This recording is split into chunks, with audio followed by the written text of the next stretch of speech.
Bringing home your brand new baby comes with a whole set of challenges. There is feeding and sleeping, adjusting to this new little person in your family. And when a child is born with a limb difference, parents and caregivers also have to learn how to best support them. And no one understands this better than Lindsey Mazza, who was born with Holt-Oram syndrome. That's a rare genetic condition that affects the limbs and the heart.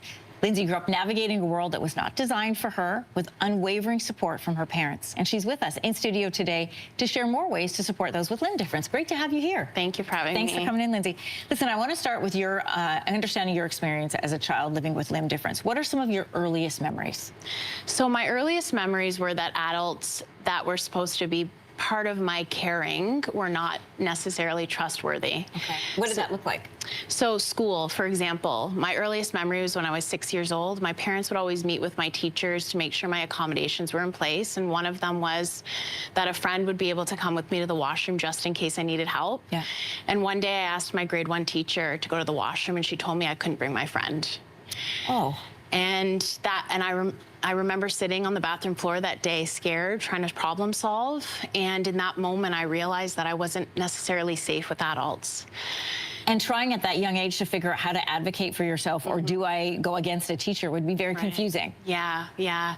And that's something my parents empowered me with. They gave me the language to speak up for myself. I knew immediately that I needed to tell them. And they taught me how to navigate those situations. That leads me to my next question, which is how should parents and caregivers speak with their children about their difference that instills a sense of confidence and advocacy for themselves? Yeah, so the thing my parents did really well is we had open conversations all the time. Yeah. The way that I did things was different, but that didn't matter.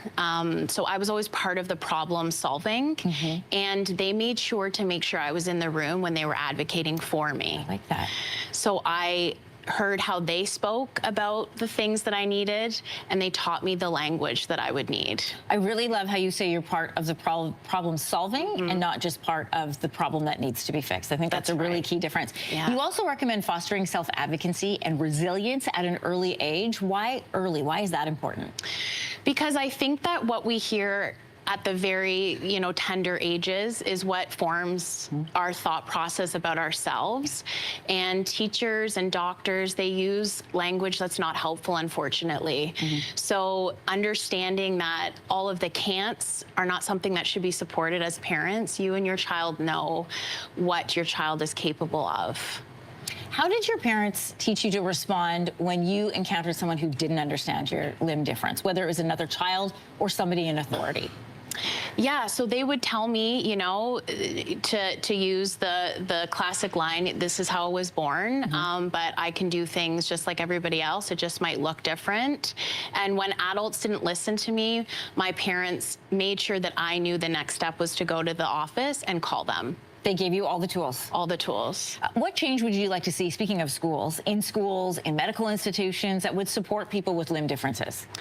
I think that they need to educate themselves on the language, and I think they need to be very, very careful about not having these conversations in front of the children. They shouldn't be part of these conversations of figuring out, well, what can this child do, and talking about them in third-party reference. I think that is really, really damaging for kids. So it should be private conversations with the parents and an ongoing solution-based approach. Right, and then the conversations that the children hear, as you pointed out, is here's the solutions. Exactly. Oh, I love that. Great advice. Disability advocate Lindsey Mazza, great to have you here today. Thank you. Thank you.